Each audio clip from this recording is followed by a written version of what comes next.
கட்சியில் எவ்வளோ பேர் சீனியர் இருக்கான், எவ்வளோ பேர் உங்கள் பாஜகவுக்கு உழைத்தவன் இருக்கான், அவங்கள ஒரு ஆலபத்து கொடுங்க.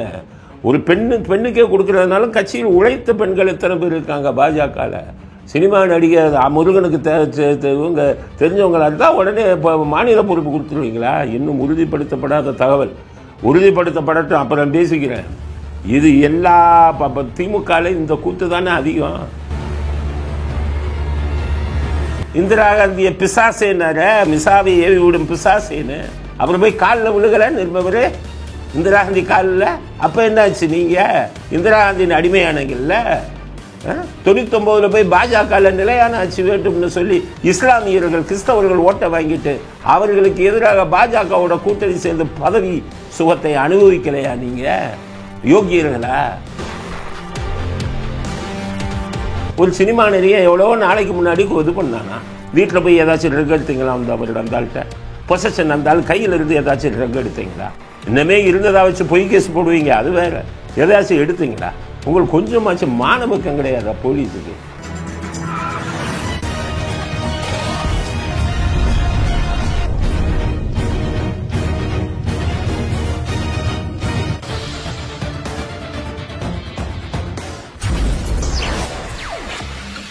வணக்கம். இன்றைய அரசியல் ஆடுகளத்திற்கு உங்கள் அனைவரையும் அன்புடன் வரவேற்கிறோம். இன்றைக்கு முக்கியமான அரசியல் அலசல், முதல் அலசல், சினிமா நடிகைகளின் ஆதிக்கம் பிஜேபியிலும் வர ஆரம்பித்திருக்கிறது என்பது ஒரு வருத்தத்துக்குரிய ஒரு விஷயம்.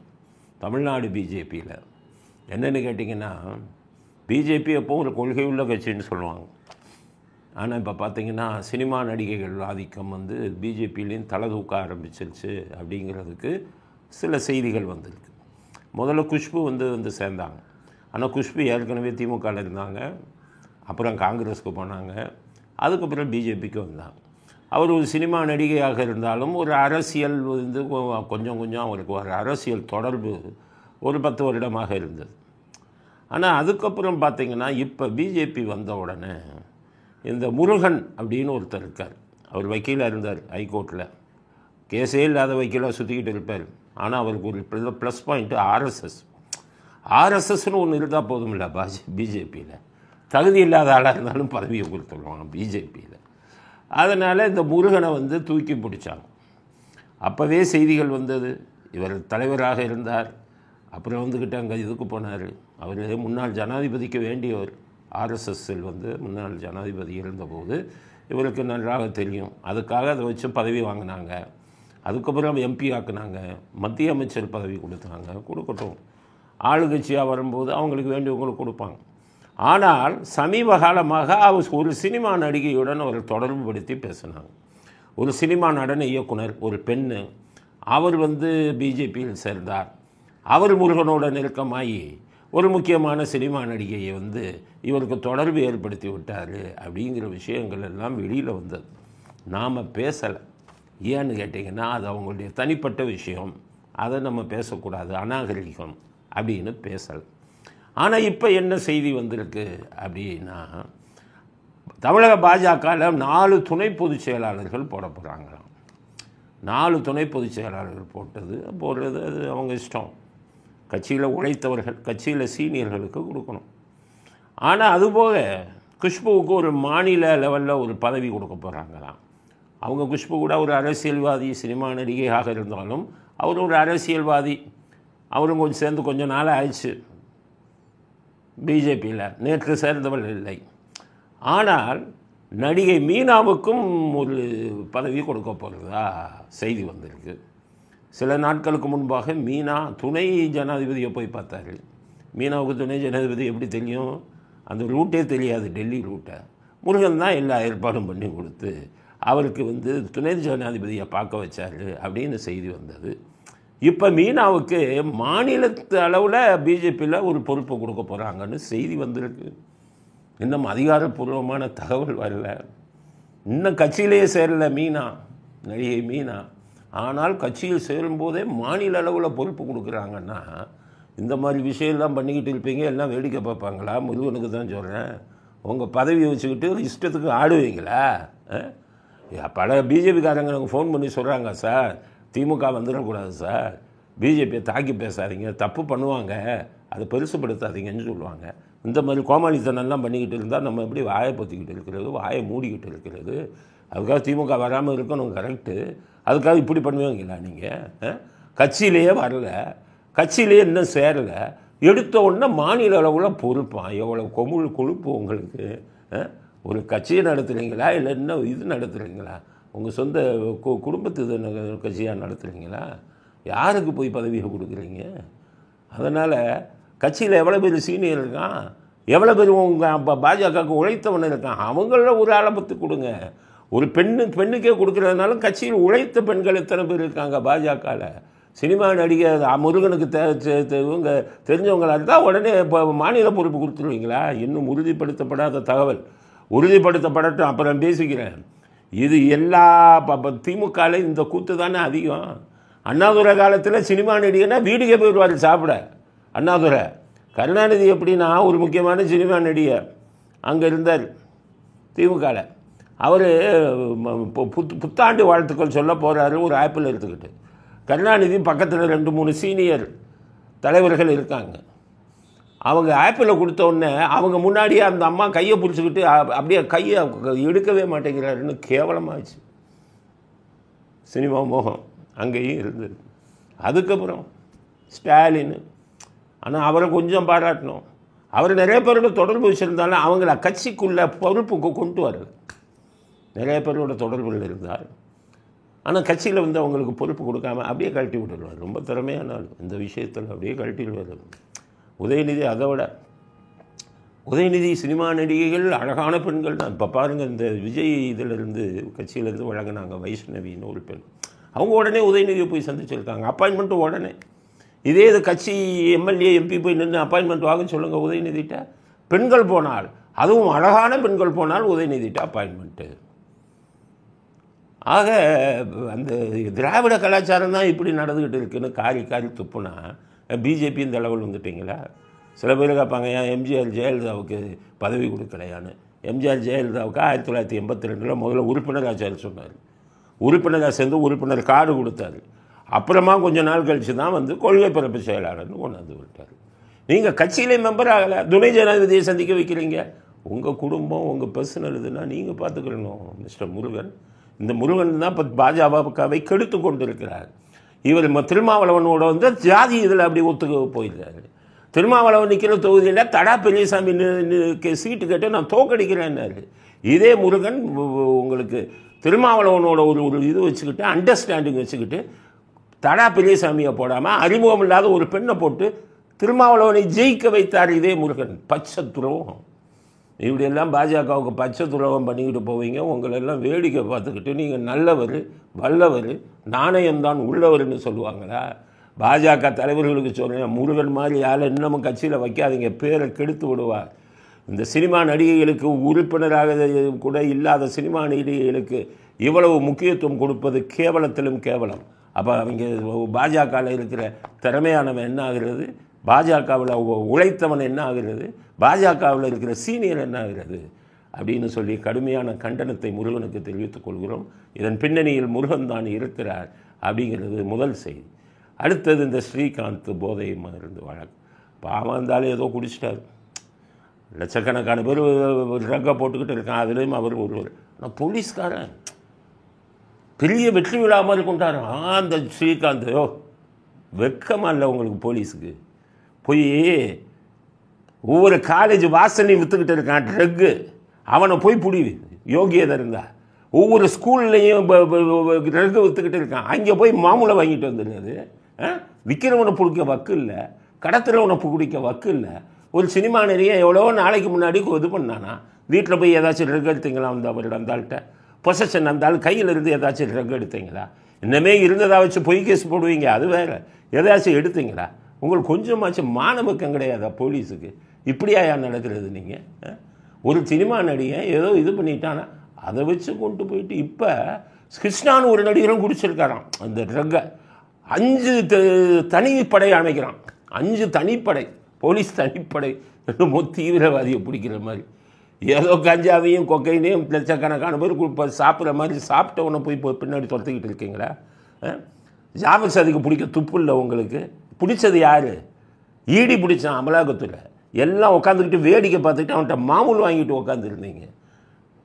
ஜாபர் சாதிக்கிட்ட 7 லட்சம் வாங்கின உதயநிதியை பிடிக்க துப்பு இல்லை ஸ்ரீகாந்த். இப்போ மறுபடியும் என்ன சொல்கிறாங்க, இவர்களுக்கு நிலவரிப்பிலும் சம்மந்தம் இருக்கிறது தான். அவனுக்கு இந்த ஸ்ரீகாந்துக்கு நிலவரிப்பில் சம்மந்தம் இருக்குது. அவருக்கு கொடுத்தாராம் அதை பிரசாத், அவருக்கு அதில் சம்மந்தம் இருக்கான். வெக்கங்கிட்ட நிலவரிப்பு கொடுத்துட்டா உடனே ஆக்ஷன் எடுத்துருவீங்களா? உங்கள் சிசிபியில் ரூபாயை வாங்கிட்டு ஃபைலை தீய வச்சு கொளுத்துற கதையெல்லாம் தெரியாதா? எந்த குற்றவாளியோ அந்த குற்றவாளிக்கு துணை போவது தானே சிசிபி. நிலவரிப்பில் என்னென்ன கதை, ஃபைலே காணாமல் போயிருமே ரூபாயை வாங்கிட்டு. புகார் கொடுக்குற நிலவரிப்பில் உண்மையாக பாதிக்கப்பட்ட புகார் கொடுக்குற எவன் மேலே நடவடிக்கை எடுத்திருக்கீங்க? அவ்வளோ பேரும் கோர்ட்டுக்கு வரான். சார் கம்ப்ளைண்ட்டை ரெஜிஸ்டர் பண்ண சொல்லுங்கள். எத்தனை வழக்கை நாங்கள் போட்டுக்கிட்டு இருக்கோம். போலீஸ் ஒழுங்காக இருந்தால் கோர்ட்டுக்கு வருவானா? புகாரை பதிவு செய்கிறதில்ல. அவங்களெல்லாம் இது பண்ணுறதுக்கு துப்பு இல்லை. கேட்டால் நிலவரிப்பு. என்ன நிலவரிப்பு? போய் பிடிங்க. பப்பில் பூரா வச்சுக்கிட்டு சப்ளை பண்ணிக்கிட்டு இருக்கான், பிடிங்க. குடிக்கிறவனை பிடிக்காதீங்க. குடிக்கிறவன் விக்டிம். குடிக்கிறவனை பிடிச்ச இதுக்கு அனுப்புங்க, டி அடிக்ஷன் சென்டருக்கு அனுப்புங்க. சட்டத்தை புரிஞ்சுக்கங்க. 3 மாதம் 6 மாதம் தண்டனை இல்லைன்னா ஃபைனு இருக்கிறவனை தீவிரவாதி மாதிரி பிடிக்கிறது. கோடிக்கணக்கில் கடத்துறவன்ட்ட மாமூல் வாங்கிட்டு விட்டுடுறது தெரியாதா? எத்தனை பேர் போலீஸ் ஸ்டேஷனில் போதையோடு இருக்கான், நான் பிடிச்சி கொடுக்கவா? எத்தனை பேர் போலீஸ் ஸ்டேஷனில் ட்ரக் அடிச்சுட்டு இருக்கான், பிடிச்சி கொடுக்கவா? அதுக்காக நீங்கள் உங்களை பிடிக்க வேணாம்னு சொல்லலை, பிடிங்க. ஆனால் அவன் வந்து வெறும் குடித்தவன், அந்த போதை மருந்தை சாப்பிட்டவன், போதை மருந்தை கடத்தினவனை என்ன பண்ணீங்க? போதை மருந்தை விற்றுக்கிட்டு இருக்கிறவனை என்ன பண்ணீங்க? ஒருத்தனை பிடிச்சிங்களா சொல்லுங்கள்? போலீஸ் வந்து போதை மருந்தை குடித்தவன் என்னையே வந்து பிடிக்கிறான், ஈடி வந்து பிடிக்கிறான். போலீஸ் எங்கே பிடிச்சிங்க? போய் கூட்டிகிட்டு வந்து மாமூல் வாங்குறீங்க. வெக்கமா இல்லையா? மறுபடியும் அவனையே போய் பிடிச்சிக்கிட்டு 5 தனிப்படையை அமைச்சுக்கிட்டு இவங்களை போய் பிடி. கிருஷ்ணான்னு ஒரு ஆள் சாப்பிட்டுட்டான், அவனை போய் பிடின்னு இப்படி சுற்றுறீங்களே. எதுக்கு யூனிஃபார்மு? நாட்டின் அடிப்படை விஷயத்தை பண்ணுங்க. போதை மருந்தை எத்தனை பேர் கடத்திக்கிட்டு இருக்கான் தமிழ்நாட்டில்? எத்தனை பேர் வந்து பெரிய லெவலில் விற்றுக்கிட்டு இருக்கான்? போதை மருந்து கப்பலே வந்து இறங்குது அப்படிங்கிறதெல்லாம் என்கிட்ட வந்த வழக்கில் வந்து செய்தாச்சு. அரசியல்வாதி லஞ்சம் வாங்குறான், போதை மருந்து கப்பல் கொண்டு வரவன்ட்டு. அவனை போய் பிடிக்க துப்பு இருக்கா அவங்களுக்கு? சும்மா ஏதோ ஒரு 10 நாளைக்கு முன்னாடி சாப்பிட்டானா, அவன் கூட்டிகிட்டு போய் டெஸ்ட் எடுத்து அவர் ரத்தத்தில் கலந்துருக்கு, பெரிய கண்டுபிடிச்சிட்டாங்க. அதனால் சொல்கிறேன், போதை மருந்தை சாப்பிட்றவனை சுற்றிக்கிட்டு இருக்காதீங்க போலீஸு. போதை மருந்தை கடத்துறவனை போய் பிடிங்க. போதை மருந்தை விற்கிறவனை போய் பிடிங்க. ஒவ்வொரு கல்லூரியிலும், பப்புகளிலும், ஒவ்வொரு ஸ்கூலுகள்லையும் விற்றுக்கிட்டு இருக்கான். கிராமத்தில் 8ஆம் கிளாஸ் படித்தவன் குடிக்கிறான். அந்த அவனுக்கு சப்ளை பண்ணுறவன் யார்? அதை பிடித்தாதான் போதை மருந்து ஒழியும். சும்மா இந்த ஸ்ரீகாந்தை வச்சுக்கிட்டு பூச்சாண்டி காட்டிக்கிட்டு இவனை வச்சு கிருஷ்ணாவை போய் பிடிக்க போகிறான். அவங்கள ஏதோ பிடிச்சிங்க, ஓரளவு பயம் இருக்கும் மற்ற அவங்களுக்கு, சினிமா நடிகர்களுக்கு, அதோடு நிறுத்திக்கணும். அவ்வளோ அதையே போய் பிடிச்சிக்கிட்டு மற்றவனெல்லாம் விட்டுக்கிட்டு வேடிக்கை பார்க்கக்கூடாது. நீங்கள் வாங்குகிற லஞ்சத்தை பூரா கொண்டு வந்துடுவேன் நான். போதை மருந்துக்கு வாங்குற போலீஸ் வாங்குகிற லஞ்சம் நான் நார்காட்டிக்கில் என்னென்ன பண்ணுறீங்க தெரியாது. நான் காவல்துறையில் இருக்கும்போது எத்தனை பேர் சார் நார்காட்டிக்கில் ஒரு 3 வருஷம் போடுங்க, பொண்ணுங்களுக்கு கல்யாணம் பண்ணணுன்னு கேட்ட போலீஸ்காரன், டிரான்ஸ்ஃபர் கேட்ட போலீஸ்காரன் எத்தனை பேர் எனக்கு தெரியும். அப்போ நார்காட்டிக் வைங்க, ஃபுட் செல்லு, அதாவது உணவில் கலப்படம் பண்ணுறது, இதெல்லாம் சம்பாதிக்கக்கூடிய ஒரு போஸ்டிங்காக தானே போலீஸில் இருக்குது இன்றைக்கி வர. அப்போ நீங்கள் இதை பற்றி எல்லாம் பேசுகிறதுக்கு இது கிடையாது. லேண்ட் கிராபிங்கை பற்றி பேசாதீங்க, நிலவரிப்பை பேசாதீங்க. எத்தனை அயோக்கியத்தனை நடக்குது உங்கள் சிசிபியில். பெரிய பதவியில் இருக்கிற ஒரு ஐபிஎஸ் ஆஃபீஸரே என்கிட்ட சொன்னாங்க, தீயை வச்சு கொளுத்திருப்பாங்க நம்ம ஆள் அப்படின்னாங்க. அதனால் அடங்கி வாசிங்க, கடத்துறவனை பிடிங்க, விற்கிறவனை பிடிங்க அப்படிங்கிறத போலீஸுக்கு செய்தியானதுன்னு தெரிவிக்க விரும்புகிறேன். இந்து சமய அறநிலைத்துறை எந்த அளவுக்கு கேடு கட்டு போயிருக்குங்கிறதுக்கு ஒரு உதாரணம் இந்த வீடியோவில் பாருங்கள். அர்ச்சகர்கள்லாம் குடிச்சிட்டு கோயிலுக்குள்ளே டான்ஸ் ஆடுறோம். இந்த வீடியோவை பாருங்கள்.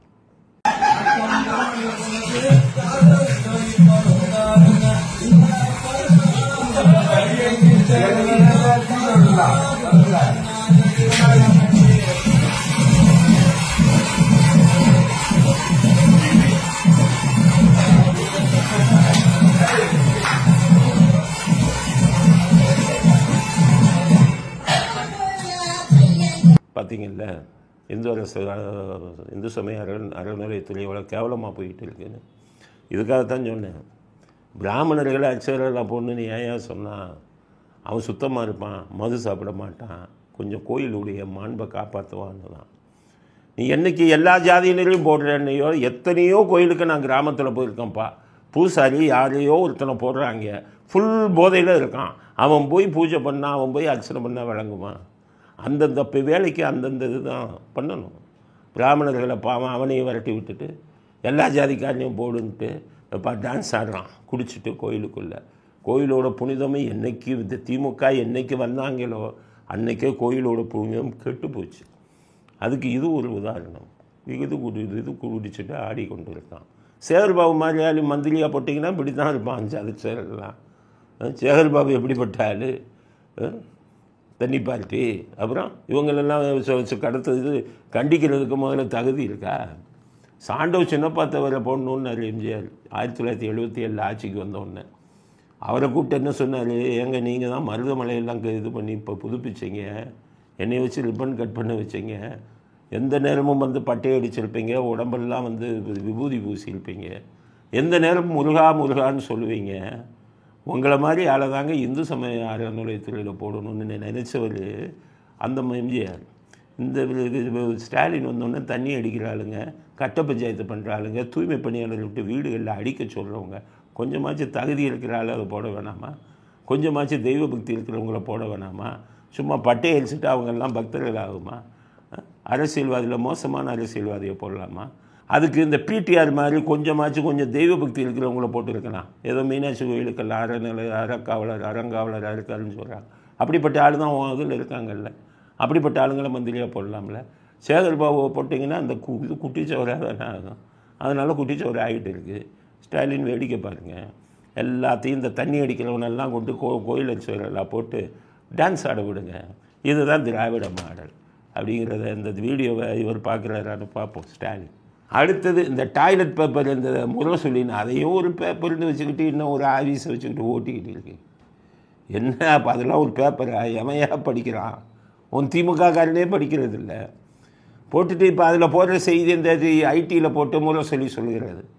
முரசொலி எடப்பாடி பழனிசாமி பாஜக சாமி ஆகிவிட்டாரான், அவங்க தலையங்க எழுதுகிறான். ஸ்டாலின் என்ன சொல்கிறாருன்னு கேட்டிங்கன்னா, அண்ணா பேரை வைத்து கொண்டு அடமானம் வச்சுட்டாங்களாம் அதிமுக பாஜகட்ட. அவன் எங்கே அடமானம் வச்சான்? பாஜகவோட கூட்டணினா உடனே அடமானமா? நீங்கள் 1999 திமுகவை வந்து பாஜகட்ட அடமானம் வச்சது தெரியாதோ? யோகியர்களோ நீங்கள் பண்ண அயோக்கியத்தை அன்னைக்கு வந்து கூட்டணி வைக்கும்போது நீங்கள் நல்லவர், இவங்க கூட்டணி வச்சுட்டா அடமானம் வச்சுட்டாங்களாம். அவன் இந்த டாய்லெட் பேப்பர் எழுதுகிறாங்க, இவரும் ஒரு ஸ்டாலின் இது பண்ணி எழுதுகிறாரு. உங்கள் கதை தெரியாதா? நீங்கள் அடமானம் வைக்கலையா? கனிமொழி போய் அமித்ஷாட்டுக்கு வந்து அடிமையாக இருக்கவில்லையா? அது கேவலம் இல்லையா உங்களுக்கு? நீங்கள் போய் நிர்மலா சீதாராமனில் G2 காலில் விழுகலையா? அப்போ உங்களை நிர்மலா சீதாராமனின் அடிமைன்னு சொல்லலாமா? அரசியலில் கூட்டணிங்கிறது சகஜம்ப்பா. உங்கள் அப்பா பண்ணல இந்திரா காந்தியை பிசாசேனார, மிசாவை ஏவி விடும் பிசாசேன்னு, அப்புறம் போய் காலில் விழுகலை நிர்மவரே இந்திரா காந்தி காலில். அப்போ என்னாச்சு? நீங்கள் இந்திரா காந்தியின் அடிமையானங்கள்ல. 99 போய் பாஜகவில் நிலையான ஆட்சி வேண்டும்னு சொல்லி இஸ்லாமியர்கள் கிறிஸ்தவர்கள் ஓட்டை வாங்கிட்டு அவர்களுக்கு எதிராக பாஜகவோட கூட்டணி சேர்ந்து பதவி சுகத்தை அனுபவிக்கலையா? நீங்கள் யோகியர்களா? இன்றைக்கி அவன் என்ன பண்ணான்? போன எம்பியில் அவங்க கூட்டணியே வைக்கலை, பாஜகவோட தோத்தாங்க. இந்த தடவை கால்குலேஷனு, அவங்களோட போய் கூட்டணி சேர்ந்தால் அதிக ஓட்டு விழுகும். இது அரசியலில் சகஜம் தானே. அப்படி கூட்டணி வச்சுட்டா அடமானம் வச்சுடுறாங்களா? அப்போ நீங்கள் அடமானம் வச்ச கதையெல்லாம். அதனால் ஸ்டாலினுக்கும் சொல்கிறேன், இந்த டாய்லெட் பேப்பர் முரசொலிக்கும் சொல்கிறேன், அரசியல் பேசுங்கய்யா. அரசியல் தெரியலன்னு விட்டுட்டு போங்க. இன்னமும் பெரிய ஒரு கூட்டணி சேர்ந்தோடனே இது பண்ணி வச்சுட்டா நீங்கள் எப்படின்னா கத்துறீங்க? கொள்கைகளுக்குள்ள கூட்டணி வைக்கிற ஆளுங்களா நீங்கள்? அதனால் சோனியாவோட நீங்கள் வச்சு கூட்டி நீங்கள் பண்ணின அப்போ அட்டூழிய அயோக்கியத்தனெல்லாம் தெரியாதா நாட்டு மக்களுக்கு? அதனால் சொல்கிறேன், இது வந்து அரசியல் கூட்டணி. அதிமுக பாஜகவுக்கு ஏற்பட்டது வந்து அரசியல் கூட்டணி. அது அரசியல் கூட்டணியாக தான் பார்க்கணும். பாஜக ஒரு கட்சி, ஆளுங்கட்சி, அவனோட கூட்டணி வச்சா உடனே அண்ணாவது இது பண்ணிட்டாங்களா? அதனால் கேவலமாக பேசாதீங்க, அரசியல் தெரிந்து பேசுங்கள் ஸ்டாலின் அப்படிங்கிறத ஸ்டாலினுக்கு செய்தியாக சொல்ல விரும்புகிறோம். அடுத்தது இந்த சத்யராஜ் செய்தி, அவரெல்லாம் ஒரு மனுஷன்னு சொல்லி அந்த ஆளுக்கெல்லாம் பதில் சொன்னால் கேவலம். ஏன்னா அந்த ஆளு பண்ணின விஷயங்கள்லாம், பெரியார்கிட்ட மோதிரம் வாங்கினாராம். தந்தை பெரியார் கிட்டத்தட்ட ஒரு 90 வருஷம் அணிஞ்சிருந்த இந்த மோதிரத்தை வந்து ஆசிரியர் வீரமணி அவர்கள் கலைஞர் கையால் கொடுத்து எனக்கு அனுப்பிச்சு விட சொன்னார். அது இப்போ என் விரல் இருக்குது. பெரியார் பெரியார் 73 செத்துட்டார்.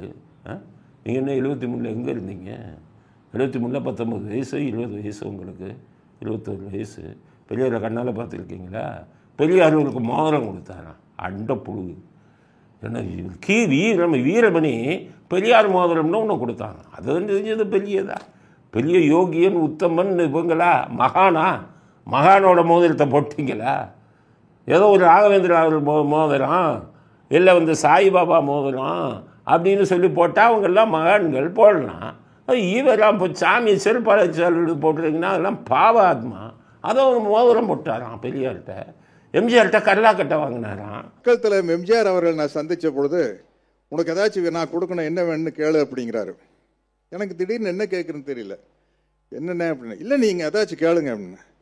நீங்கள் எக்ஸசைஸ் பண்ணுற தம்பிள்ஸ் இருந்தால் கொடுங்க அப்படின்னு சிரிச்சாரு. தலையில் பெருசாக ஏதாச்சும் கேளுனாரு. எனக்கு பெருசாக கேட்க தெரியலைங்க, என்ன பண்ணுறது தெரியல அப்படின்னா. உடனே உதவியாளரை கூப்பிட்டாரு. போய் உள்ளே போய் ஒரு கரலாக்கட்டை எடுத்துகிட்டு வந்து கொடுத்தாரு. அதை பெருமையாக எம்ஜிஆர்கிட்ட கரலாக்கட்டை மட்டுமா வாங்கினீங்க? என்னென்ன உங்கள் 2 தங்கச்சிக்கு கல்யாணம் வச்சிங்களே 87ல், சாகிறதுக்கு ஒரு 4 நாளைக்கு முன்னாடி உடல்நலம் சரியில்லாமல் இருந்து கூட அங்கேருந்து விடியக்கால ஃப்ளைட்டை பிடிச்சி உங்கள் தங்கச்சிக்கு கல்யாணத்தில் கலந்துக்கிட்டார. கல்லாக்கட்டை வாங்கின கதையை மட்டும் சொல்கிறீங்களே, உங்கள் தங்கச்சி கல்யாணத்தில் எவ்வளோ மொய் கொடுத்தாரு, அது கவரில் எவ்வளோ பணம் கொடுத்தாரு. 87ல் தங்க நகை எவ்வளோ கொடுத்தாரு உங்களுக்கு? வெறும் கல்லாக்கட்டை மட்டும் சொன்னால் நம்பிக்கை துரோகி நீங்கள். அப்படிப்பட்ட எம்ஜிஆரை நீங்கள் கடைசி வரை மறக்கலாமா?